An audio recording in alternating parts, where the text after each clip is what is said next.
Very sweet नमस्ते and warm welcome दोस्तों। आज हम इस वीडियो में बात करने वाले हैं यूजीसी नेट जेआरएफ इकोनॉमिक्स के सिलेबस के यूनिट 2 के बारे में। यानी यूनिट 2 जो है उसमें वो मैक्रो इकोनॉमिक्स है। इससे पहले हम यूनिवर्सिटी ग्रांट कमीशन के द्वारा जो नेट जेआरएफ का एग्जाम होता है इकोनॉमिक्स के लिए, जो कि नेशनल टेस्टिंग एजेंसी के माध्यम से कराया जाता है, उसमें यूनिट जो फर्स्ट थी माइक्रो इकोनॉमिक्स, उसका हमने डिटेल डिस्कशन करा है। जो सिलेबस है उसको हमने बारीकी से समझा है, बारीकी से डिक्टेट किया है। प्रीवियस ईयर क्वेश्चंस पेपर और बहुत सारे अनुभवों के बेसिस पर मैंने इसको जो है डिक्टेट किया है, ताकि आप जब तैयारी करना स्टार्ट करें, आप जब टॉपिक कवर करना स्टार्ट करें तो आप अपने मार्ग से भटके नहीं। ठीक है, तो इसमें हम बात करेंगे यूनिट 2 मैक्रो इकोनॉमिक्स के बारे में। इससे पहले हम यूनिट 1 का डिस्कशन डिटेल में कर चुके हैं। अगर आपने उसका वीडियो अभी नहीं देखा है तो डिस्क्रिप्शन बॉक्स में लिंक दे रखा है मैंने, वहां से या यहाँ आई बटन पे शो हो रहा होगा, वहां से आप जाइए, क्लिक करिए और उसे डिटेल में देखिए, नोट करिए। साथ में एक इन्फॉर्मेशन मैं आपको दे ही दूं यहाँ पे, अगर आपने अभी तक हमारा टेलीग्राम चैनल ज्वाइन नहीं करा है, जो कि अनुराग एजुकेशनल एकेडमी के नाम से है, तो उसे ज्वाइन कर लीजिए। क्यों? उससे क्या फायदा होगा सर हमें? देखिए, उससे फायदा क्या होगा, जो भी कंटेंट मैं आप तक प्रोवाइड कराना चाहूंगा, जो भी कंटेंट मैं आप तक एक्सेस कराना चाहूंगा, वो इस टेलीग्राम चैनल यानी अनुराग एजुकेशनल एकेडमी से आपको आराम से मिल जाएगा। आप आराम से उसका बेनिफिट उठा सकते हैं। ठीक है, तो आपकी प्रायोरिटी होनी चाहिए कि आप इसे ज्वाइन कर लीजिए। साथ में जितने भी चैनल पर इकोनॉमिक्स से रिलेटेड एक्टिविटी है, वो उसकी जो अपडेट होगी वो आपको उस चैनल पे मिल जाएगी। ठीक है, तो शुरू करते हैं अपना मैक्रो इकोनॉमिक्स के बारे में। देखिए, मैक्रो इकोनॉमिक्स में यूजीसी ने क्या करा, यूजीसी ने मैक्रो इकोनॉमिक्स को भी अन्य टॉपिक्स के तरह बड़े बड़े मोटे मोटे टॉपिक्स में डिवाइड कर दिया। जैसे पहले कौन सा टॉपिक है, national income, concept and measurement. अब जब कोई नया लड़का पढ़ना स्टार्ट करेगा, नया लड़का या लड़की पढ़ना स्टार्ट करेगी, तो वो क्या समझेगी कि नेशनल इनकम में हमें क्या क्या पढ़ना है, कॉन्सेप्ट कौन कौन से कॉन्सेप्ट पढ़ने हैं, मेजरमेंट में क्या क्या पढ़ना है, कैसे पढ़ना है, कैसे क्वेश्चंस आएंगे, तो उन सबको हमने यहाँ डिक्टेट कर रखा है। नेशनल इनकम को सबसे पहले हम कॉन्सेप्ट सेगमेंट में देखेंगे, उसके बाद हम इसको मेजरमेंट सेगमेंट में देखेंगे। तो कॉन्सेप्ट सेगमेंट में हम क्या क्या पढ़ना है, पहले आता है economic and non economic production. जब हम माइक्रो इकोनॉमिक्स के सिलेबस का डिस्कशन कर रहे थे, तो उसमें हमने प्रोडक्शन के कॉन्सेप्ट को पढ़ा था कि उत्पादन क्या होता है, उत्पादन में कुल उत्पादन क्या होता है यानी टोटल प्रोडक्शन क्या होता है, मार्जिनल प्रोडक्शन क्या होता है, एवरेज प्रोडक्शन क्या होता है। ठीक है, अब हम यहाँ पर मैक्रो लेवल पर देखेंगे कि आर्थिक प्रोडक्शन क्या है, यानी आर्थिक उत्पादन क्या है और अनार्थिक उत्पादन किसे कहते हैं। यानी यहां पर हम इकोनॉमिक और नॉन इकोनॉमिक प्रोडक्शन को समझने की कोशिश करेंगे। ठीक है, मैक्रो लेवल पर, हम माइक्रो लेवल पर बात नहीं कर रहे हैं। उसके बाद जिस प्रकार हमने माइक्रो इकोनॉमिक्स में देखा था टाइप्स ऑफ गुड्स, कौन कौन से देखा था, इंफीरियर गुड्स कौन कौन सी होती हैं, नॉर्मल गुड्स कौन से होते हैं, गिवन गुड्स कौन सी होती हैं। ठीक है, उसी तरह हम मैक्रो लेवल में जब पहुंचेंगे तब हम देखेंगे टाइप्स ऑफ गुड्स, यानी जो कमोडिटीज होती हैं वो कितने प्रकार की होती हैं। कंज्यूमर गुड्स कौन सी होती हैं, जिनको हम कंजप्शन गुड कहते हैं। ठीक है, प्रोड्यूसर गुड्स क्या होती हैं या कैपिटल गुड्स किसे कहते हैं, इंटरमीडिएट गुड्स किसे कहते हैं, और फाइनल गुड्स किन्हें कहते हैं। या और फाइनल गुड्स वे गुड्स जिनका मैक्सिमम यूटिलाइजेशन होता है मेजरमेंट में। तो हमें final goods, intermediate goods, capital goods, consumption goods का कॉन्सेप्ट बिल्कुल एकदम क्लियर होना चाहिए, क्योंकि जब तक इन सब चीज़ों को हम क्लियर कर नहीं चलेंगे ना, तब तक आगे कॉन्सेप्ट, ये जो जीडीपी, जीएनपी, ये सब कुछ समझ में नहीं आएगा। उसके बाद हम क्या पढ़ेंगे, हम पढ़ेंगे जो ग्रॉस और नेट का कॉन्सेप्ट क्या कहता है। ग्रॉस और नेट के कॉन्सेप्ट में ही हम जो नेट इनडायरेक्ट टैक्स होता है ना, जिसको कहीं कहीं हम जोड़ देते हैं, कहीं कहीं घटा देते हैं। अगर आपका 12th में इकोनॉमिक्स रहा होगा तो आप जानते होंगे, वैसे मेरा 12th में इकोनॉमिक्स नहीं था, लेकिन अगर आपने 12th में इकोनॉमिक्स पढ़ा होगा तो ये इन चीज़ों के बारे में थोड़ा थोड़ा आप बिल्कुल परिचित होंगे, मतलब कुछ नई नहीं लग रही होंगी। लेकिन जिन लोगों ने 12th में इकोनॉमिक्स नहीं पढ़ा है, जिन लोगों ने केवल ग्रेजुएशन करा है या जो केवल पीजी ही इकोनॉमिक्स से कर रहे हैं, उनके लिए इन सब चीज़ों ये चीज़ें नई हैं और इनको समझने में थोड़ी कठिनाई होंगी। लेकिन अगर आप अनुराग एजुकेशनल एकेडमी के साथ जुड़े हुए हैं, लगातार इसको फॉलो कर रहे हैं, तो आपको किसी प्रकार की कोई कठिनाई नहीं होगी। आपको इतना विश्वास रख के चलना होगा। देखो, कॉन्सेप्ट ऑफ ग्रॉस और कॉन्सेप्ट ऑफ नेट जब पढ़ेंगे तो हम उसमें नेट इनडायरेक्ट टैक्स के बारे में समझेंगे। साथ में NFIA, ये बहुत ही इंपॉर्टेंट कॉन्सेप्ट है, net factor income from abroad, यानी किसी भी कंट्री के अंदर बाहर से कैसे इनकम आती है, कहां कहां से आती है, कहां कहां उसको शामिल किया जाता है, उसको हम समझेंगे net factor income from abroad में। ठीक है, उसके बाद नेक्स्ट कॉन्सेप्ट आता है, बिल्कुल जिसका आज हमेशा यूज होता है, जीडीपी क्या है, जीडीपी बढ़ रही है, जीडीपी घट रही है, तो दिमाग में आता नहीं जीडीपी है क्या, जीडीपी। लेकिन हम ये नहीं समझेंगे कि जीडीपी केवल कि किसी भी भौगोलिक सीमा के अंतर्गत एक वित्तीय वर्ष में जो वस्तुएं और सेवाएं उत्पादित होती हैं उनके मूल्य को जीडीपी कहते हैं। ये तो सिंपल बेसिक परिभाषा हो गई।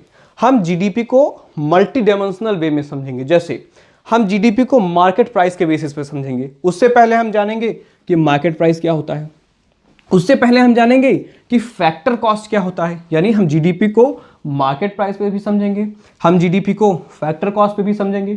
साथ में जीडीपी यही नहीं होगा कि हम केवल इतनी चीजें समझेंगे, हम ये भी समझेंगे कि मान लिया ये पैसिफिक ओशियन है, मान लिया ये अटलांटिक ओशियन है, और यहाँ किसी चीज का प्रोडक्शन अमेरिका या ब्रिटेन कोई करता है, तो उसका जो जीडीपी वो जो प्रोडक्शन हुआ उसकी जो मनी वैल्यू हुई वो किसके जीडीपी में काउंट होगी, हम इन सब वे में समझेंगे। आपको मैं एक तरीका बता रहा हूं कि जीडीपी हम केवल जीडीपी के वे में नहीं पढ़ेंगे, हम जीडीपी को मल्टी डायमेंशनल वे में पढ़ेंगे, ताकि पूरी तरीके से हम जीडीपी को धरती यानी ग्राउंड लेवल पर समझ सकें। ठीक है, धरती पर उसको जो है स्थापित कर सके कि जीडीपी है क्या। केवल जीडीपी की बात नहीं करेंगे, हम जीडीपी को टेक्निकली भी समझेंगे और व्यवहारिक वे में, बिहेवियरल वे में समझेंगे। ठीक है, तो यहां हम समझेंगे GDP at the market price and GDP at the factor cost. उसी तरह ग्रॉस नेशनल प्रोडक्ट समझेंगे, उसी तरह हम नेट नेशनल प्रोडक्ट समझेंगे, उसी तरह हम नेट डोमेस्टिक प्रोडक्ट समझेंगे। तो ये दो चार कॉन्सेप्ट सीधे सीधे मतलब बेसिक लेवल के हम समझने की कोशिश करेंगे। उसके बाद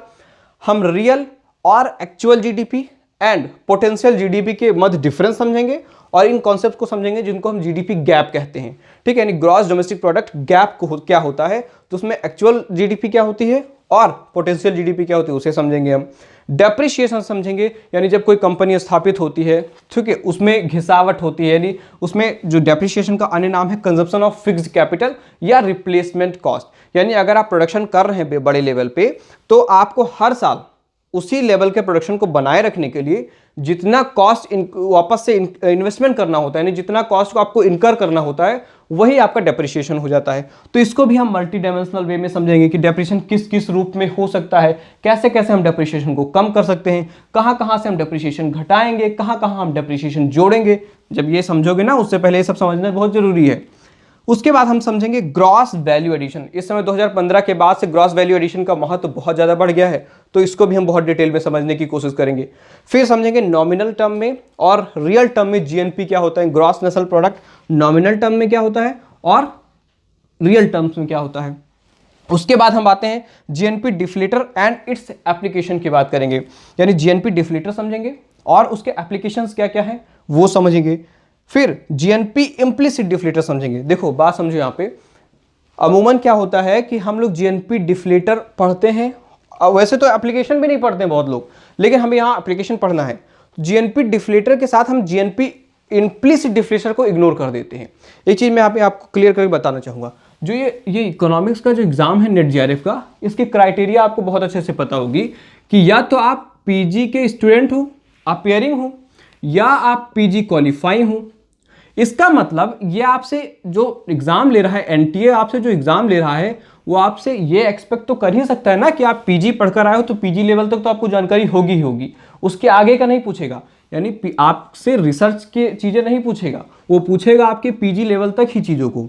और पीजी लेवल में आपके जीएनपी इम्प्लिसिट डिफ्लेटर शामिल होता है, तो लोग इसको क्या करते हैं, अमूमन छोड़ देते हैं। लेकिन हम यहाँ क्या करेंगे, GNP deflator and its application के साथ साथ जीएनपी इम्प्लिसिट डिफ्लेटर भी पढ़ने की पूरी कोशिश करेंगे, समझेंगे कि क्या है ये। ठीक है, उसके बाद स्टॉक एंड फ्लो कॉन्सेप्ट, अगर मैं पहले भी बता चुका हूँ, अगर आप 12th के स्टूडेंट हैं तो स्टॉक और फ्लो के कॉन्सेप्ट आराम से जानते होंगे।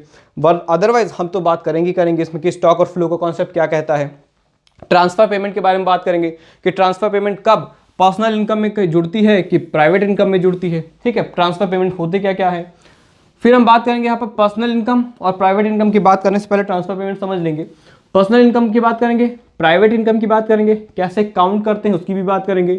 डिस्पोजेबल इनकम की बात करेंगे, ऐसी इनकम जिसको खर्च करने के लिए स्वतंत्र हैं आप। अगर पर्सनल डिस्पोजेबल इनकम की बात कर रहे हैं तो ऐसी इनकम, यानी मेरी ऐसी इनकम जिसको मैं उड़ाने के लिए बिल्कुल स्वतंत्र हूं, कोई रोक नहीं सकता कि मैं उस इनकम को कहां उड़ाऊं, कैसे उड़ाऊं, जैसे भी खर्च कर पाऊं, वो मेरी इनकम है।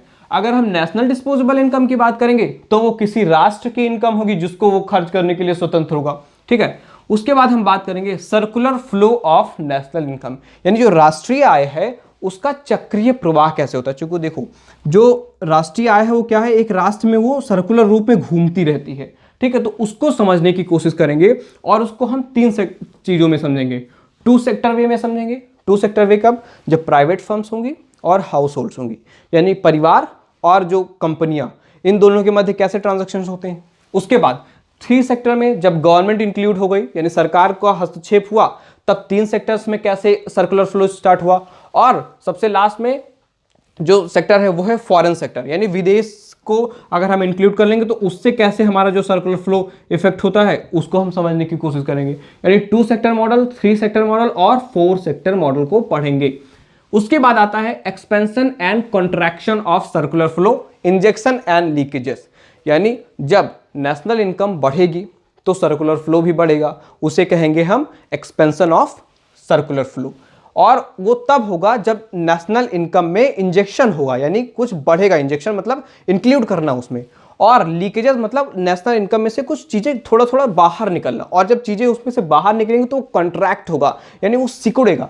तो हम समझेंगे कि एक्सपेंशन और कॉन्ट्रैक्शन क्या होता है। मैं बहुत ही ओवरव्यू दे रहा हूं आपको, ये मत समझिएगा कि यहीं से आपका पूरा कॉन्सेप्ट खत्म हो गया, आप समझ गए कि एक्सपेंशन और कॉन्ट्रैक्शन क्या है, कैसे सेविंग, इन्वेस्टमेंट, कैसे गवर्नमेंट एक्सपेंडिचर, कैसे एक्सपोर्ट, कैसे इंपोर्ट, कैसे कैसे ये चीजें इफेक्ट करती हैं इसको, ये सब समझेंगे हम, एक एक चीज बारीकी से समझेंगे, कोई कॉन्सेप्ट आपका अधूरा नहीं रहेगा, ठीक है। तो ये हो गया पूरा कॉन्सेप्ट का पूरा सेगमेंट हो गया।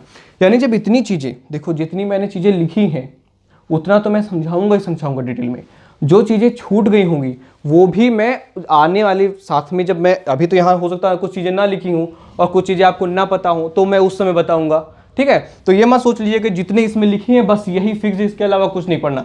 ये मोटे मोटे कॉन्सेप्ट जिनके बिना आपका काम चल ही नहीं सकता, ठीक है। उसके बाद आते हैं मेजरमेंट सेक्शन पे।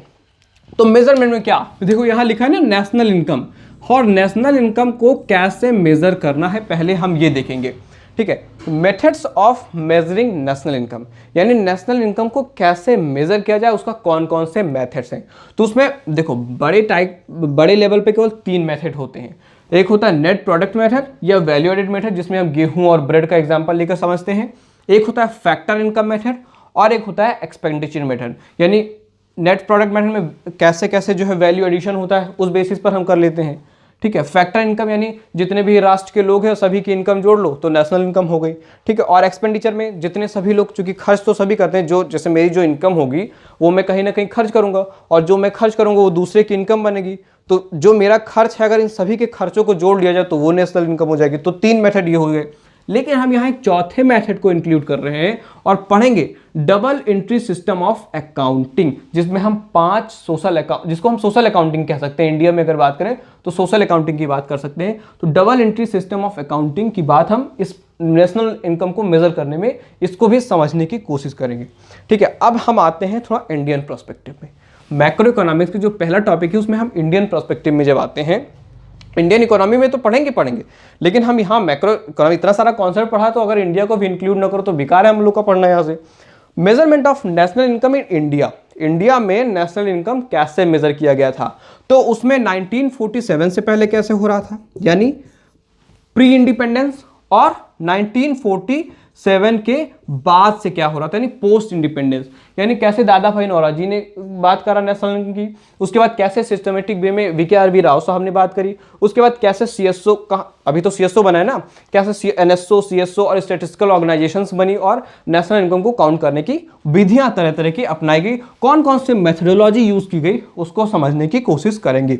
और जो सबसे लास्ट टॉपिक इस मोटे से सेगमेंट में है वो हम समझेंगे कि जो नेशनल इनकम इंडिया का है उसमें रिसेंट ट्रेंड कैसा रहा है। रिसेंट ट्रेंड मतलब क्या समझ रहे हैं आप, कि क्या नेशनल इनकम बढ़ रही है, क्या घट रही है, कि स्थिर है, ये बात समझेंगे कि रिसेंट ट्रेंड क्या है इंडियन नेशनल इनकम का, ठीक है। तो ये पहला टॉपिक हो गया। अब दूसरे की बात करें हम, determination of output and employment, classical and Keynesian approach, यानी मैक्रो इकोनॉमिक्स में आउटपुट और एम्प्लॉयमेंट को कैसे डिटरमाइन किया जाए और उसके बेसिस पर हम क्लासिकल और कीन्सियन वे में किस तरह डिटरमाइन करेंगे। देखो जो मैक्रो इकोनॉमिक्स है इनके बहुत बड़े बड़े विषय क्या हैं, आउटपुट को कैसे डिटरमाइन करना, ठीक है, एम्प्लॉयमेंट को कैसे डिटरमाइन करना, यही तो सब्जेक्ट मैटर है ना मैक्रो इकोनॉमिक्स का। तो उसमें हम क्लासिकल वे में कैसे डिटरमाइन करेंगे, कीन्सियन वे में कैसे डिटरमाइन करेंगे।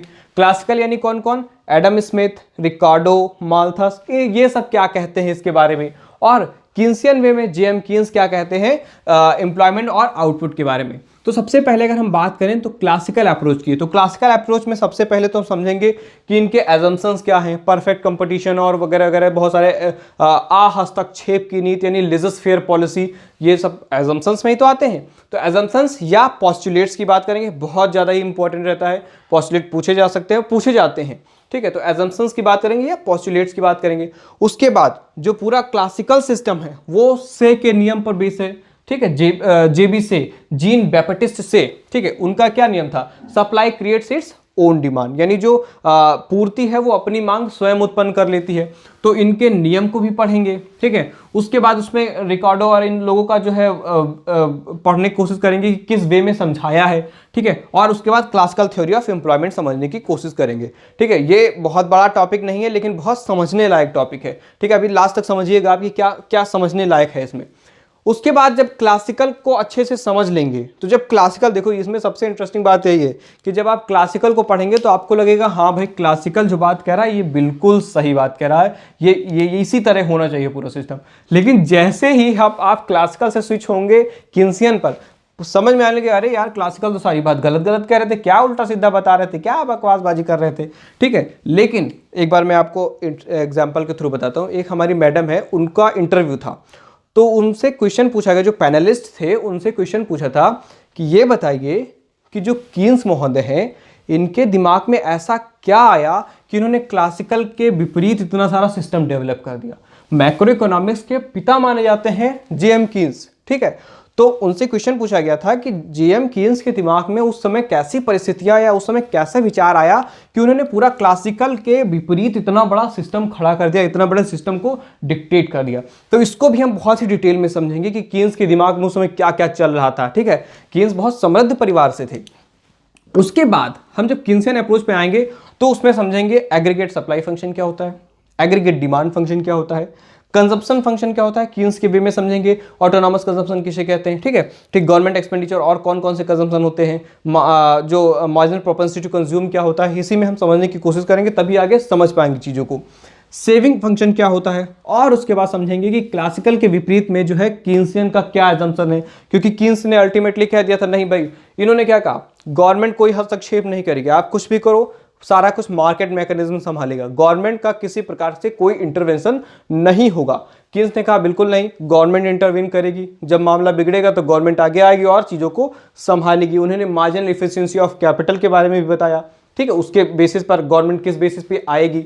अच्छा एक चीज़ जो मैं और अगर इसे करंट से रिलेट करके बताऊं तो वर्तमान समय में क्लासिकल जो अप्रोच था लेजर फेयर पॉलिसी वाली ना, अभी जो इकोनॉमिक सर्वे आया है 2019-20 का, अगर आपने पढ़ा होगा, नहीं पढ़ा है तो आप जाइए टेलीग्राम पे देखिए, मैंने छोटी छोटी क्लिप्स डाल रखी हैं, उसमें लेजर फेयर पॉलिसी को ही ज़्यादा महत्व दिया जा रहा है। प्राइवेटाइजेशन यानी क्या, निजीकरण यानी क्या, गवर्नमेंट का कम से कम हस्तक्षेप, तो वो क्लासिकल सिस्टम के बेसिस पे है। यानी जब हम कीन्सियन पढ़ेंगे तो क्लासिकल लगेगा कि हाँ ये बेफालतू था, बकवास था, लेकिन वर्तमान समय में इसका भी बहुत ज़्यादा महत्व और यूज़ हो रहा है, क्योंकि अमेरिका जैसी इकोनॉमी प्राइवेटाइज्ड इकोनॉमी है, यानी प्राइवेटाइजेशन बहुत ज़्यादा है वहाँ पे, ठीक है। तो हम अपने टॉपिक पे वापस आते हैं, एजम्पशंस पढ़ेंगे। उसके बाद इनकम और आउटपुट का डिटर्मिनेशन कैसे होता है, एक फॉर्मल मॉडल में हम समझने की कोशिश करेंगे कि कीन्सियन अप्रोच क्या कहता है, और उसको एग्रीगेट डिमांड और एग्रीगेट सप्लाई अप्रोच के थ्रू समझेंगे। और जो सबसे इंपॉर्टेंट चीज़, जब आप इन दोनों को अच्छे से समझ जाएंगे तो इन दोनों में डिफरेंस समझने की कोशिश करेंगे कि यानी क्लासिकल अप्रोच और कीन्सियन अप्रोच में क्या अंतर होता है, ठीक है। इसके बाद हम तीसरे टॉपिक पर चलेंगे और तीसरा टॉपिक है कंजम्पशन फंक्शन। और कंजम्पशन फंक्शन में थ्योरीज ऑफ कंजम्पशन फंक्शन जो होती हैं वो सबसे इंपॉर्टेंट होती हैं। देखो कंजम्पशन फंक्शन के बारे में जो बेसिक था वो आपने इससे पहले वाला जो टॉपिक था उसमें कंजम्पशन कीन्सियन अप्रोच जब पढ़ रहे थे उसमें कंजम्पशन अप्रोच था ना, तो कंजम्पशन फंक्शन वहां आपने बेसिक सीख लिया। अब उसके बाद अब आपको theories of aggregate consumption function पढ़नी होगी। तो कौन कौन सी थ्योरी हमें उसमें इंपॉर्टेंट है, कौन कौन सी थ्योरी पढ़नी होगी? तो सबसे पहली थ्योरी देखो लिखा है, आप स्क्रीनशॉट लेते रहिएगा साथ में, ठीक है। सबसे पहली थ्योरी आ जाती है एब्सोल्यूट इनकम हाइपोथेसिस या Keynesian theory of consumption. Keynes ने क्या कहा कंजम्पशन थ्योरी के बारे में, जिसको एब्सोल्यूट इनकम हाइपोथेसिस के नाम से जाना जाता है। उसके बाद द रिलेटिव इनकम हाइपोथेसिस आता है, डसनबेरी अप्रोच आता है, ठीक है। इसको डसनबेरी ने दिया था इसलिए इसको डसनबेरी थ्योरी कहते हैं, और इसको हमें पढ़ना सेकंड नंबर पे, द रिलेटिव इनकम हाइपोथेसिस। और जो थर्ड है वो है the permanent income hypothesis, Friedman की थ्योरी है, यानी जो हमारा कंजम्पशन होगा वो परमानेंट इनकम पर डिपेंड करेगा, ना कि ट्रांजिटरी इनकम पर डिपेंड करेगा। अरे भाई, आप उन्हीं बेसिस पर अपना खर्चा चलाओगे जो आपको जानोगे कि हमारी परमानेंट आवक बनी हुई है। अगर आपकी परमानेंट आय बनी हुई है तो आप उसी बेसिस पर अपना कंजम्पशन करोगे। ट्रांजिटरी इनकम जो कभी कभी विंडफॉल गेन हो गया, कभी कभी आपको अचानक से पैसा मिल गया, उस बेसिस पर आप पूरे फ्यूचर या पूरी लाइफ टाइम की आप कंजम्पशन को डिटरमाइन नहीं करेंगे, ठीक है। तो वो परमानेंट इनकम हाइपोथेसिस या फ्रीडमैन थ्योरी हो गई। उसके बाद जो फोर्थ है वो लाइफ साइकिल हाइपोथेसिस, जिसको रिचर्ड ब्रूमबर्ग, एंडो और मोदिग्लियानी इन लोगों ने मिलकर दिया था, LCH लाइफ साइकिल हाइपोथेसिस, ठीक है। ये चार थ्योरीज सबसे इंपॉर्टेंट थ्योरीज हैं, ठीक है। एक चीज और मैं बता दूं, इन चारों थ्योरीज में ये पूछा जा सकता है क्रोनोलॉजिकल ऑर्डर में कौन सी थ्योरी सबसे पहले आई, कौन सी थ्योरी बाद में आई, ठीक है। तो इसको भी ध्यान रखिएगा। उसके बाद जो पांचवी थ्योरी जो मैंने इसमें नोट कर रखी है वो consumption under uncertainty Hall's random walk theory. मैंने पिछले वीडियो में रैंडम वॉक थ्योरी की मैं बात कर ही रहा था ना, तो वो यही थ्योरी है। तो कंजम्पशन अंडर अनसर्टेनिटी, अनसर्टेनिटी का कॉन्सेप्ट आपने माइक्रो इकोनॉमिक्स में सीख लिया, रिस्क और अनसर्टेनिटी के अंतर्गत। उसके बाद इसमें हम समझेंगे कि हाल्स रैंडम वॉक, केवल बेसिक समझना है इसमें, ठीक है। ज्यादा डिटेल में नहीं जाना, हमें ये जानना है कि हाल्स ने रैंडम वॉक थ्योरी दी थी और इसमें क्या क्या है, बस छोटे छोटे चीजें जानना है, ठीक है। तो ये आपको 5 थ्योरीज पढ़नी, जिसमें 4 आपको डिटेल में पढ़नी है और 5वीं आपको ओवरव्यू लेना है, ठीक है। उसके बाद आता है नेक्स्ट, इसमें सेक्युलर स्टैग्नेशन के बारे में हम पढ़ेंगे, जिसमें साइमन कुजनेट्स क्या कहते हैं। एक्चुअली ये पहले लिखना चाहिए क्योंकि जो ये थ्योरीज आई है ना, वो साइमन कुजनेट्स का जो वो उसे क्या कहते हैं, हम पैराडॉक्स कहते हैं, ठीक है। जो साइमन कुजनेट्स थे, इन्हीं के पजल को क्या कहते हैं, पजल लिखा मैंने, ठीक है। Simon Kuznets and the consumption puzzle को सॉल्व करने के लिए थ्योरीज आई थी, ठीक है। तो हम पढ़ेंगे कि सेक्युलर स्टैग्नेशन क्या है, साइमन कुजनेट्स का पजल क्या है और कंजप्शन पजल क्या है एक्चुअली, ठीक है। और लास्ट में पढ़ेंगे इरविंग फिशर का जो इंटरटेम्पोरल चॉइस थ्योरी क्या कहती है। तो कंजम्पशन फंक्शन में जो तीसरा टॉपिक है मैक्रो इकोनॉमिक्स का, उसमें हम ये 4 थ्योरीज पढ़ेंगे और 5वीं का ओवरव्यू लेंगे और बाकी ये टॉपिक्स पढ़ेंगे, ठीक है। उसके बाद हम चौथे टॉपिक पे आते हैं। तो फोर्थ टॉपिक जो हमारा है वो इन्वेस्टमेंट फंक्शन है, यानी इससे पहले जो थर्ड टॉपिक था वो था कंजम्पशन फंक्शन, और हमने क्या पढ़ा, एग्रीगेट थ्योरीज ऑफ कंजम्पशन। इसके बाद जो है आता है इन्वेस्टमेंट फंक्शन, और इन्वेस्टमेंट फंक्शन में हमें क्या क्या पढ़ना है। तो पहले तो आप समझिए कि इन्वेस्टमेंट का कॉन्सेप्ट ही समझना है इसमें हमें, कि इन्वेस्टमेंट है क्या आखिर, ठीक है। उसके बाद हमें समझना है कि टाइप्स ऑफ इन्वेस्टमेंट क्या क्या होते हैं, यानी इन्वेस्टमेंट कितने टाइप्स के होते हैं, फिक्स्ड इन्वेस्टमेंट क्या होता है, ठीक है, फोर्स्ड इन्वेस्टमेंट क्या होता है, ठीक है। तो हम टाइप्स ऑफ इन्वेस्टमेंट समझेंगे। उसके बाद हम इन्वेस्टमेंट के डिसीजन का मेथड समझेंगे, यानी मेथड्स ऑफ इन्वेस्टमेंट डिसीजन, यानी जब कोई इन्वेस्टर जब इन्वेस्टमेंट करेगा तो क्या सोच कर इन्वेस्टमेंट करेगा, किस मेथड का यूज करेगा अपने इन्वेस्टमेंट डिसीजन में। उसमें हम 2 मेथड्स को यूज करेंगे। एक मेथड होगा हमारा नेट प्रेजेंट वैल्यू मेथड, और दूसरा होगा marginal efficiency of capital method, जिसको किन्स ने यूज किया था, ठीक है। तो पहला कौन सा होगा, वो होगा नेट प्रेजेंट वैल्यू मेथड, और दूसरा होगा marginal efficiency of capital method. अच्छा ये बताइए, आपके क्लास जो है बोरिंग तो नहीं लग रही है आपको? देखो, जब मैं स्टार्टिंग में मैं पढ़ाना स्टार्ट करा था मैंने, तो उस समय मैं बहुत हंसा खिलाकर पढ़ाता था, मतलब खूब सारा हमारे क्लास की आवाज़ें जो है कोसों दूर तक जाती थी, मीलों दूर तक जाती थी, कि कोई पढ़ा रहा है, अनुराग त्रिपाठी नाम का कोई शख्स अपने क्लास में पढ़ा रहा है, लड़कों की जो ठहाके लग रहे थे। लेकिन जब वही रिजल्ट में कन्वर्ट हुआ तो वो ठहाके बिल्कुल शून्य हो गए, यानी 0 हो गए, उनका रिजल्ट बहुत ही बेकार आया। तब से फिर हमने ठहाकों का जो है काम अपने क्लास से ख़त्म कर दिया, कहा उतने ही ठहाके लगाओ जितने में आपके रिजल्ट आपके ऊपर ठहाके न लगा पाए, ठीक है। तो इसलिए क्लास बोरिंग मैं कोशिश करता हूँ कि ना हो, क्योंकि इकोनॉमिक्स बोरिंग सब्जेक्ट माना जाता है, लेकिन हम प्रयास करेंगे कि इकोनॉमिक्स हम बोर ना हो पढ़ने में, ठीक है। तो यहां हम बात क्या कर रहे थे, marginal efficiency of capital method की, जो कि मेथड्स ऑफ इन्वेस्टमेंट डिसीजन है। उसके बाद जब थ्योरीज ऑफ इन्वेस्टमेंट में पढ़ना होता है तो हम इसमें मोटी तौर पे 6 थ्योरीज पढ़ते हैं। कौन कौन सी? The accelerator theory of investment, जब मल्टीप्लायर एक्सेलरेटर का एक इसमें है, एक सेक्शन मल्टीप्लायर और एक्सेलरेटर का है, उसमें भी हम एक्सेलरेटर थ्योरी ऑफ इन्वेस्टमेंट देखेंगे, लेकिन हम इन्वेस्टमेंट में यहीं पर the accelerator theory of investment देख लेते हैं। उसके बाद flexible accelerator theory of investment और लैक्स इन इन्वेस्टमेंट की बात करेंगे, ठीक है। उसके बाद profit theory of investment, financial theory of investment, Jorgenson's new classical theory of investment और Tobin Q theory of investment, जो कि एक प्रकार का रेशियो है, ठीक है। तो क्या करेंगे हम इसमें, कितनी थ्योरीज देख लिए, accelerator theory of investment, flexible accelerator theory of investment, the profit theory of investment, the financial theory of investment, Jorgenson theory of investment और Tobin Q theory of investment. हमें इसमें इस सेक्शन में, इन्वेस्टमेंट फंक्शन के section में पढ़ना। अगर कोई थ्योरीज और भी इंक्लूड हुई या मैं मुझसे यहाँ पर छूट रही होंगी तो मैं बाद में इसको इंक्लूड करके मैं पढ़ाऊंगा ही पढ़ाऊंगा, या जो आपको लग रहा हो कि जो थ्योरीज इसमें छूट रही हैं वो आप कमेंट सेक्शन में कमेंट करिए, ताकि आपको पता चलेगा, जो अन्य लड़के देखेंगे, अन्य लड़कियां देखेंगे, उनको भी वो बातें समझ में आएंगी, अन्य जो स्टूडेंट्स देखेंगे उनको भी ये बात समझ में आएगी, ठीक है। तो नेक्स्ट टॉपिक देखते हैं, पांचवा, जो कि है मल्टीप्लायर एंड एक्सेलरेटर का। यूनिट 2 यानी मैक्रो इकोनॉमिक्स का अगर फिफ्थ टॉपिक की हम बात करें तो फिफ्थ टॉपिक है multiplier and accelerator. Multiplier and accelerator में सबसे इंपॉर्टेंट अगर कुछ है तो वो है मल्टीप्लायर, क्योंकि एक्सेलरेटर जैसे उसका विपरीत होता है और बहुत ही कम उसके बारे में हमको पढ़ना है, ठीक है, और बहुत ही कम पूछा भी जाता है। 2-3 चीज़ें पूछी जाती है, जैसे एक थ्योरी पूछी जाती है मल्टीप्लायर थ्योरी ऑफ एक्सेलरेटर, जैसे इन्वेस्टमेंट में पढ़ा था आपने, और यहाँ कुछ एक्सेलरेटर प्रिंसिपल्स हैं छोटे मोटे, वो पूछे जाते हैं, और पूछा जाता है कि एक्सेलरेटर क्या है, कॉन्सेप्ट क्या है इसका, बस, ठीक है। तो मगर मल्टीप्लायर हमको समझ में आ गया एक बार तो हमें एक्सेलरेटर समझ में आ जाएगा ऐसे ही, ठीक है। तो देखो क्या पढ़ना है हमको मल्टीप्लायर में। मल्टीप्लायर में सबसे पढ़ना है कि कॉन्सेप्ट कहता क्या है मल्टीप्लायर का। अच्छा, एक चीज़ और भी है इसमें, एक कीन्सियन का मल्टीप्लायर है और उससे पहले काहन का मल्टीप्लायर है, सॉरी हाहन का मल्टीप्लायर है। तो इन दोनों में भी आपको समझना होगा कि एम्प्लॉयमेंट मल्टीप्लायर कौन सा है, इन्वेस्टमेंट मल्टीप्लायर क्या है, ठीक है। तो उसके बाद हमें देखना है कि determine the value of multiplier. इसका एक फॉर्मूला होता है, आप जब मनी पढ़ती है तो उसमें भी होता है एक फॉर्मूला, उसको जो हाई पावर्ड मनी का, तो डिमांड फॉर मनी में उसे पढ़ लिया जाएगा। लेकिन यहाँ determine the value of multiplier ठीक पढ़ना है, हमें स्टैटिक मल्टीप्लायर पढ़ना है, हमें डायनेमिक मल्टीप्लायर भी पढ़ना है, ठीक है। प्रोसेस और वर्किंग ऑफ मल्टीप्लायर पढ़ना है, ठीक है, कि ये जो मल्टीप्लायर है वो काम कैसे करता है, उसको उसके बारे में पढ़ना है। उसके बाद हमें पढ़ना है कि इसके यूजेस क्या हैं और लिमिटेशंस क्या है, और यहीं पर हम एक चीज और पढ़ लेंगे, पैराडॉक्स ऑफ थ्रिफ्ट, ठीक है।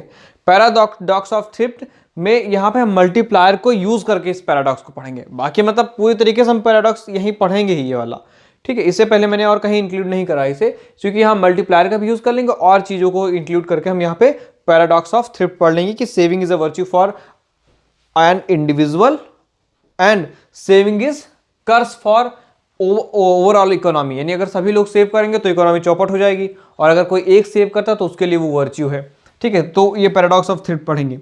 उसके बाद इसमें जो सबसे इंपॉर्टेंट है वो income determination in a closed economy model, a model with government sector. इसमें कुछ मॉडल्स हैं जो इनकम डिटरमाइन करने में सहायक होते हैं। तो फर्स्ट मॉडल क्या है, income determination with government spending and taxation, ठीक है, जिसमें ADAS अप्रोच और saving investment approach with GNT यानी गवर्नमेंट स्पेंडिंग एंड टैक्सेस, ये पढ़ेंगे हम। देखो मैंने इसमें क्या किया, मल्टीप्लायर में इन सब मॉडल्स को शामिल कर दिए हैं। इन सब मॉडल्स को क्या करेंगे हम, ग्राफिकल वे में समझेंगे, मैथमेटिकल वे में समझेंगे, ठीक है। ADAS अप्रोच से समझेंगे, सेविंग इन्वेस्टमेंट अप्रोच से समझेंगे, फिर बाद में ISLM मॉडल जब पढ़ेंगे तब ये सब काफ़ी काम आएगा। सेकेंड मॉडल क्या है, income determination with transfer payments, यानी इनकम डिटर्मिनेशन पहले गवर्नमेंट स्पेंडिंग और टैक्सेशन के साथ, उसके बाद दूसरा मॉडल जो है income determination with transfer payment, तीसरा मॉडल है income determination with tax as a function of income.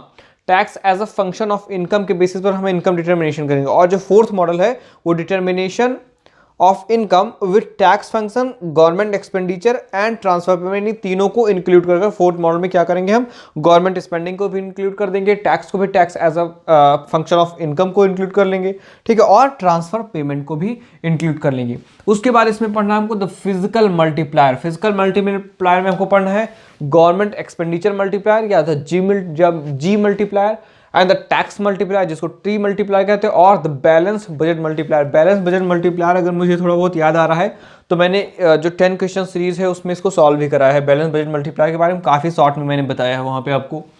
Income determination in open economy model, यहाँ अब तक क्या था, क्लोज्ड इकोनॉमी मॉडल था, और यहाँ आप क्या बात करने वाले हैं, हम ओपन इकोनॉमी मॉडल की बात कर रहे हैं। A model with foreign sector, जिसमें हम देखेंगे एक्सपोर्ट फंक्शन, इंपोर्ट फंक्शन और export multiplier. National income equilibrium इन 4 सेक्टर मॉडल, नेशनल इनकम का इक्विलिब्रियम कैसे होता है चारों सेक्टर के मॉडल में, ठीक है। और एक जो बहुत इंपॉर्टेंट टॉपिक जिसके बारे में इससे पहले हम क्वेश्चंस कर चुके हैं क्वेश्चन सीरीज में, फॉरेन ट्रेड मल्टीप्लायर और द एक्सेलरेटर प्रिंसिपल, ये पूरा ओवरऑल हमें पढ़ना है मल्टीप्लायर एंड एक्सेलरेटर में, इससे कुछ ज्यादा पढ़ना नहीं है, ठीक है। नेक्स्ट टॉपिक देखते हैं। तो नेक्स्ट टॉपिक जो है डिमांड फॉर मनी, जो 6 टॉपिक है मैक्रो इकोनॉमिक्स यानी यूनिट 2 का। और डिमांड फॉर मनी में हमें सबसे पहले क्या पढ़ना है, हमें पढ़ना है उसमें कि मनी की डेफिनेशन क्या है, उसके काइंड्स क्या क्या, मतलब कितने प्रकार के होते हैं, और उसके फंक्शन क्या होते हैं। आपको बहुत अच्छा वो कोट याद होगा, a money has a function for a measure, a medium, a measure, a standard, a store. मैंने इससे पहले भी बताया था, a money has a function for a medium, a measure, a standard, a store, ठीक है। तो फंक्शन को सिंपल याद हो जाता है। तो इसमें हमें पढ़ना है definition of money, kinds of money and functions of money.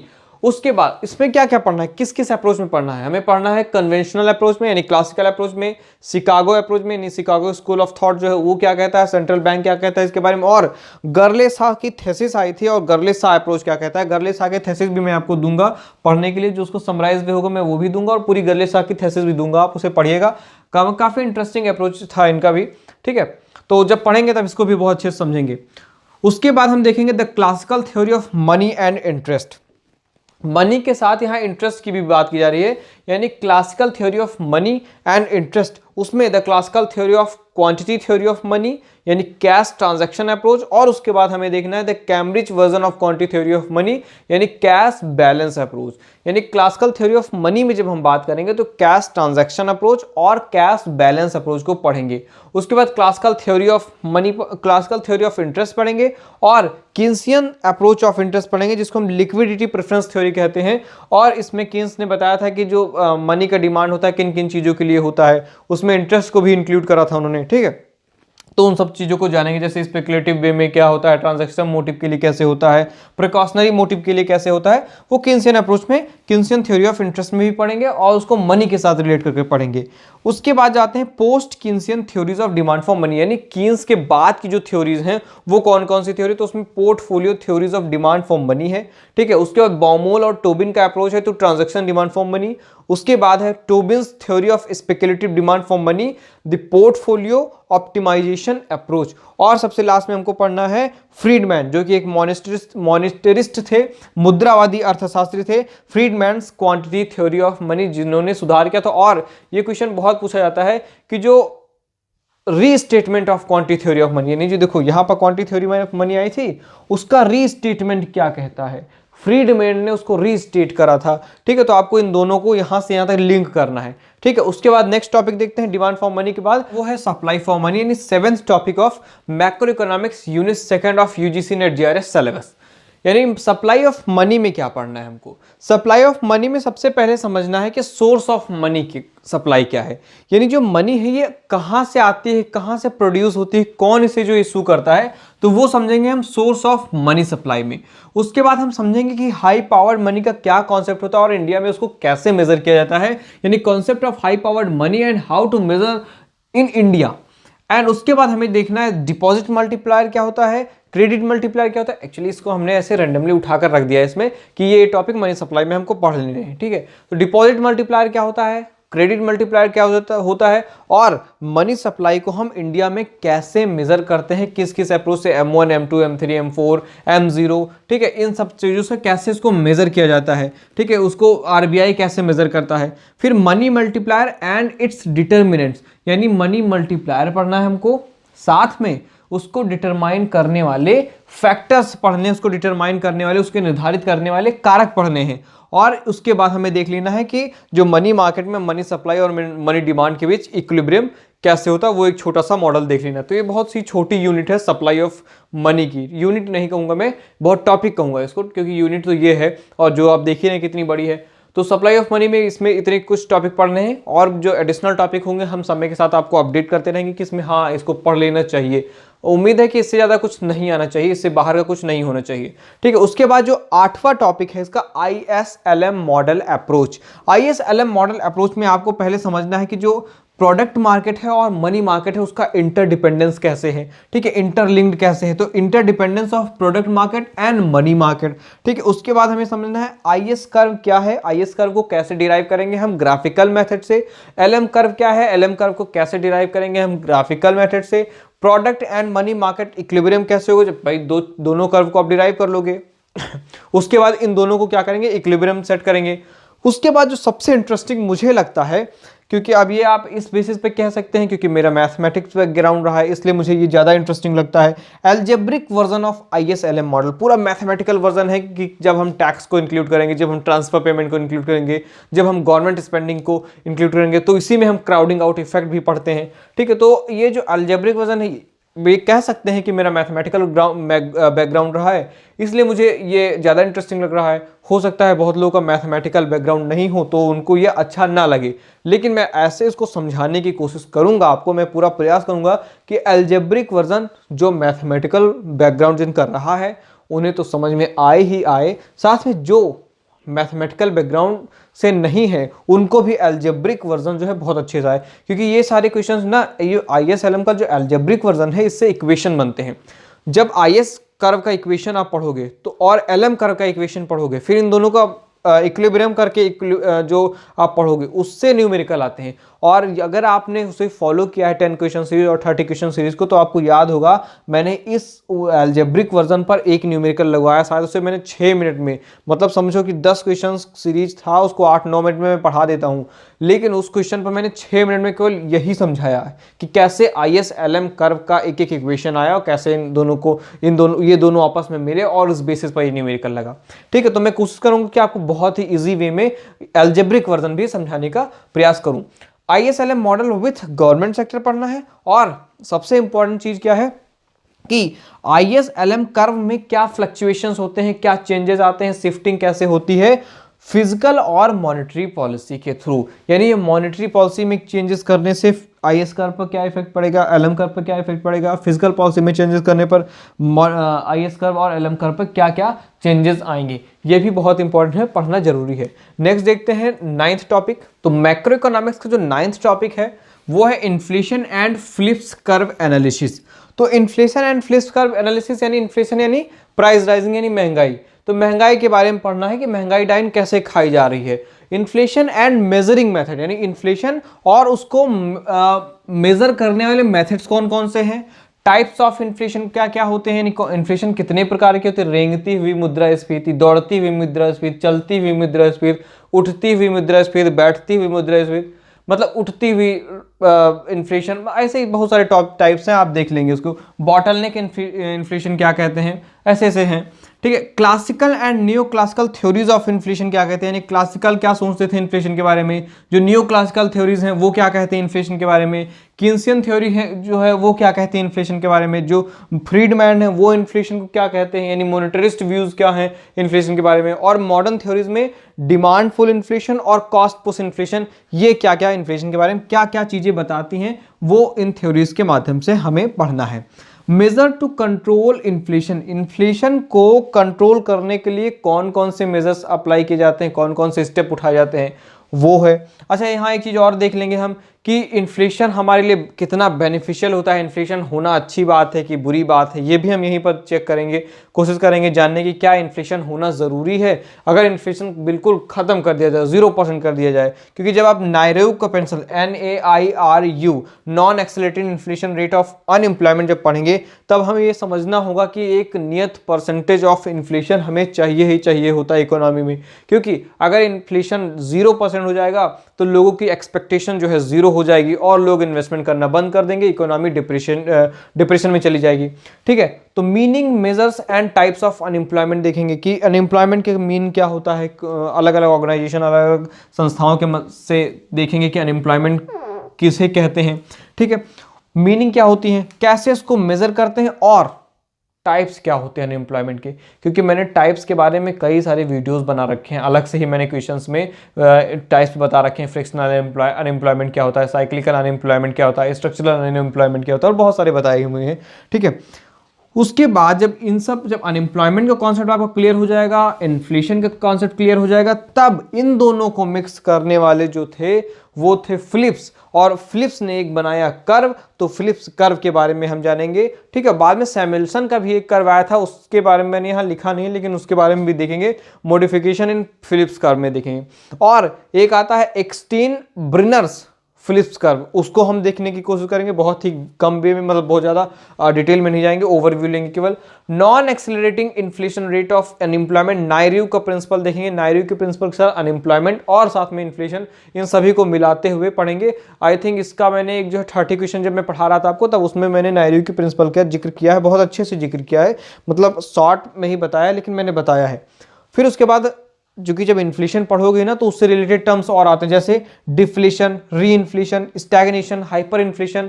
ठीक है, ये सब क्या क्या होते हैं वो हम पढ़ेंगे, और लास्ट में पढ़ेंगे कि इन्फ्लेशन एंड इंटरेस्ट रेट में क्या संबंध होता है, जिसको हम फिशर्स इफेक्ट कहते हैं, उसको हम पढ़ने की कोशिश करेंगे कि इन्फ्लेशन और इंटरेस्ट रेट में क्या संबंध होता है। नेक्स्ट टॉपिक देखते हैं, नेक्स्ट बिजनेस साइकिल, यानी जो 10वां टॉपिक है, 10th टॉपिक है मैक्रो इकोनॉमिक्स का, वो है बिजनेस साइकिल। बिजनेस साइकिल में हमें क्या देखना है कि बिजनेस साइकिल का कॉन्सेप्ट कहता है क्या है। फर्स्ट ऑफ ऑल तो यही है, सब चीज टॉपिक में आपको कॉन्सेप्ट पहले समझना है। फिर बिजनेस साइकिल के फेजेस कौन कौन से होते हैं, ठीक है, कब रिसेशन होता है, कब रिकवरी होता है, क्या क्या कैसे कैसे होता है। उसके बाद हम जानेंगे सबसे इंपॉर्टेंट चीज जो है, फेज के देखने के बाद हम देखेंगे थ्योरीज ऑफ बिजनेस साइकिल, यानी बिजनेस साइकिल की थ्योरीज कौन कौन सी हैं, और उन थ्योरीज में सबसे पहले देखेंगे हम प्योर मॉनेटरी थ्योरी, हॉटरे का जो है वो प्योर मॉनेटरी थ्योरी देखेंगे। फिर monetary over investment theory FA. हेयक का देखेंगे। शुम्पीटर्स का इनोवेशन थ्योरी देखेंगे। देखो, जब इनोवेशन की बात आए तो वहां तत्काल शुम्पीटर का नाम ले लो, क्योंकि जब आप ग्रोथ इकोनॉमिक्स पढ़ोगे और ग्रोथ इकोनॉमिक्स में एडम स्मिथ और इन सब के बाद जब उसमें शुम्पीटर आते हैं, तो वो भी वहां भी वो इनोवेशन को ही बहुत ज्यादा महत्व देते हैं, यानी जब भी इनोवेशन का नाम आए तो वहां शुम्पीटर की बात आ जाती है। ठीक है, उसके बाद मल्टीप्लायर एंड एक्सीलरेटर थ्योरी जो है सैमुएल्सन मॉडल पढ़ेंगे, हिक्सियन की थ्योरी पढ़ेंगे ट्रेड साइकिल की, और एक ट्रेड साइकिल की और कई सारी थ्योरी आती है, एक कैल्डोर की थ्योरी आती है, ठीक है, वो भी ट्रेड साइकिल का ही है, और एक सन स्पॉट थ्योरी आती है, वो भी ट्रेड साइकिल में ही है। शायद गुडविन की थ्योरी, मतलब मैं अभी थोड़ा श्योर नहीं हूँ, मैं आपको श्योर करके बताऊंगा बाद में कि गुडविन की थ्योरी आती है कि इसमें नहीं आती है। फिलहाल अभी मैं जो बता रहा हूँ वो कैल्डोर की एक थ्योरी आती है, और एक सन स्पॉट थ्योरी आती है। फिलहाल इतने अभी इंपॉर्टेंट है। प्योर मॉनेटरी थ्योरीज है, मॉनेटरी ओवर इन्वेस्टमेंट थ्योरी है, और शुम्पीटर का इनोवेशन थ्योरी है। मल्टीप्लायर एक्सीलरेटर मॉडल जो है वो सैमुएल्सन का, और हिक्सियन थ्योरी, ये काफी इंपॉर्टेंट। अच्छा, ये मल्टीप्लायर एक्सीलरेशन जो थ्योरी है वो अल्फा और बीटा करके होता है ना, और उसमें जो है बहुत सारे, मतलब बिजनेस साइकिल का फेज अलग अलग होता है, कहीं कहीं एक्सपेंसिव वे में होता है, कहीं कहीं वो जो पहले स्लो में जाता है उसके बाद फिर बढ़ने लगता है। तो उसमें एक बार दो बार क्वेश्चन पूछा भी गया है कि अल्फा की वैल्यू जब 0.2 होगी, बीटा की वैल्यू 0.8 होगी तो क्या होगा, जब अल्फा की वैल्यू 0.2 होगी, बीटा की वैल्यू 0.4 होगी तो क्या होगा। ठीक है, बीटा की वैल्यू बदलती जाती है, और वो जो है ये ग्राफ चेंज होता जाता है। ठीक है, तो ये थ्योरी इस बेसिस पर भी बहुत इंपॉर्टेंट है। उसके बाद जो, मतलब ये सिलेबस में नहीं है, लेकिन अब व्यवहारिक रूप से जानेंगे तो ज़्यादा इंपॉर्टेंट होगा, और क्वेश्चन हो सकता है पूछे भी जाते हैं और पूछे भी गए हैं।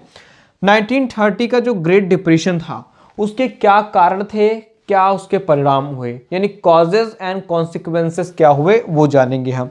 फिर यूएस का जो 2008 का रिसेशन था, 2008 में जो यूएस का हाउसिंग क्राइसिस आई थी, उसके बारे में हम जानने की कोशिश करेंगे कि उसका इंडिया पर क्या इंपैक्ट आया और वर्ल्ड में क्या इंपैक्ट गया, और इंडिया के मेजर रिसेशंस के बारे में हम पढ़ेंगे बिजनेस साइकिल के अंतर्गत। ठीक है, क्योंकि बिजनेस साइकिल में ही सब आ जाते हैं। नेक्स्ट टॉपिक देखते हैं, टॉपिक नंबर 11। जो 11th टॉपिक है वो है monetary and physical policy. Monetary and physical policy अभी जब आपने इन्फ्लेशन में पढ़ा था, ISLM मॉडल में पढ़ा था कि ISLM मॉडल का क्या इंपैक्ट पड़ता है, तो आप देखो मॉनेटरी और फिजिकल पॉलिसी का आपने बेसिक तो समझ ही लिया होगा। अब यहाँ मॉनेटरी एंड फिजिकल पॉलिसी को एक बार फिर से आपको थोड़ा न्यू अप्रोचेज में पढ़ने हैं। कैसे? आपको उसकी मीनिंग पढ़ना है और स्कोप क्या है मॉनेटरी पॉलिसी का, मतलब आपको मॉनेटरी पॉलिसी अलग पूरी पढ़नी है और फिजिकल पॉलिसी अलग पढ़नी है। और जब आप बैंकिंग पढ़ेंगे, बैंकिंग एंड फाइनेंशियल इंस्टीट्यूशंस, तब भी आपको मॉनेटरी एंड फिजिकल पॉलिसी और मॉनेटरी टूल्स के बारे में पढ़ना होगा। तो आप ये ध्यान रखिए कि हर जगह आप कुछ चीज़ें थोड़ा सा चेंज रहेंगी लेकिन बाकी चीज़ें सेम रहेंगी। तो मॉनेटरी एंड फिजिकल पॉलिसी में जब आप मॉनेटरी पॉलिसी पढ़ोगे तो यहाँ मीनिंग क्या है इसका स्कोप क्या है, ठीक है। इंस्ट्रूमेंट कौन कौन से यूज़ किए जाते हैं, जैसे इंस्ट्रूमेंट से मैं अगर मैं आपको बताऊं तो जैसे बैंक रेट हो गया, ठीक है, CRR हो गया, SLR हो गया, ये सब इंस्ट्रूमेंट्स हो जाएंगे। Transmission mechanism of monetary policy, the portfolio adjustment, जिसमें हम पढ़ेंगे the Keynesian approach to portfolio adjustment और monetarist approach to portfolio adjustment, ठीक है। उसके बाद हम समझेंगे कि जो मॉनेटरी पॉलिसी है अल्टीमेटली ऑब्जेक्टिव क्या है, इसका क्या मतलब, क्यों बनाया जाता है इसको, ठीक है। उसके बाद हम फिजिकल पॉलिसी में आते हैं। तो फिजिकल पॉलिसी में मीनिंग एंड स्कोप पढ़ना है, फिजिकल इंस्ट्रूमेंट कौन कौन से होते हैं, ठीक है, जैसे टैक्स रेट वगैरह, ठीक, टैक्स स्लैब में कम करके या बढ़ा करके चेंजेस किए जाते हैं। काइंड्स ऑफ फिजिकल पॉलिसी क्या क्या होते हैं, मतलब फिजिकल पॉलिसी कितने प्रकार की होती हैं और ऑब्जेक्टिव क्या है इसके और लिमिटेशंस क्या हैं फिजिकल पॉलिसी के, ये हमें मॉनेटरी एंड फिजिकल पॉलिसी में पढ़ना है। और जो इसका लास्ट टॉपिक है वो है rational expectation hypothesis and it's critics. देखो, रैशनल एक्सपेक्टेशन हाइपोथेसिस जॉन मुफ्त ने दिया था और इसको हमें बाद में क्या करना है, क्रिटिसाइज भी करना है। और उससे पहले हम थोड़ा अडॉप्टिव एक्सपेक्टेशन को पढ़ते हुए फिर रैशनल एक्सपेक्टेशन हाइपोथेसिस पर आएंगे। और अगर मैंने एक सेक्शन अदर का इंक्लूड कर रखा है, जो कि लास्ट सेक्शन है इसका, मैंने अलग से इंक्लूड कर दिया क्योंकि इन्फ्लेशनरी गैप ये छूट गया था। तो इन्फ्लेशनरी गैप और डबल इन्फ्लेशनरी गैप यानी बेंट हैंसन का मॉडल भी हमें थोड़ा बहुत पढ़ लेना है। तो ये पूरा था मैक्रो इकोनॉमिक्स का सिलेबस, जो कि यूजीसी नेट JRF ने बहुत ही कंसाइज वे में जारी किया था। मैंने इसको क्या किया है, एक्सपैंड कर दिया है, इसको विस्तारित कर दिया है एक एक छोटे छोटे टॉपिक्स में। बहुत सारे हो सकता है कि टॉपिक्स छूट गए हों, उनको हम बाद में इंक्लूड करने की कोशिश भी करेंगे, लेकिन जितना अभी हमने इंक्लूड करा है, देखो एक बात क्लियर कर लो आप कि जितने भी JRF होते हैं वो 100% सिलेबस पढ़कर नहीं होते हैं। 70%, कुछ 60%, 75%, 80% सिलेबस अगर आपने अच्छे से कर लिया तो आप आराम से JRF क्वालिफाई कर जाएंगे। और ये भी नहीं कि आपको सारे यूनिट पढ़ने की ज़रूरत है। जैसे 10 यूनिट हैं तो 10 यूनिट जरूरी नहीं है आप 10 यूनिट्स में मास्टर करिए। आप अगर उसमें से 6 यूनिट 7 यूनिट अच्छे से पढ़ लेते हैं और इस कॉन्फिडेंस के साथ जाते हैं कि वो 6 यूनिट के क्वेश्चन अगर आ जाएंगे, वो 7 यूनिट के क्वेश्चन अगर आ जाएंगे तो वो मेरे क्वेश्चन गलत नहीं होंगे, तो बाकी 3 यूनिट से कोई मतलब नहीं। आप 3 यूनिट को छोड़कर ही आइए, ये मान कर जाइए कि मुझे 3 यूनिट के क्वेश्चन छोड़ देने हैं और 7 यूनिट के क्वेश्चन मुझे गलत नहीं करने, तो आपका JRF कोई रोक ही नहीं सकता, ठीक है। नेट की तो बात ही नहीं कर रहा हूँ मैं, ठीक। तो इस वीडियो में इतना ही, बाकी अगले यूनिट्स के साथ यानी स्टैट्स की यूनिट्स लेंगे, फिर मैथमेटिकल इकोनॉमिक्स की यूनिट्स लेंगे, उन वीडियोस में आपसे मिलते हैं हम नेक्स्ट वीडियो में। तब तक के लिए बाय बाय।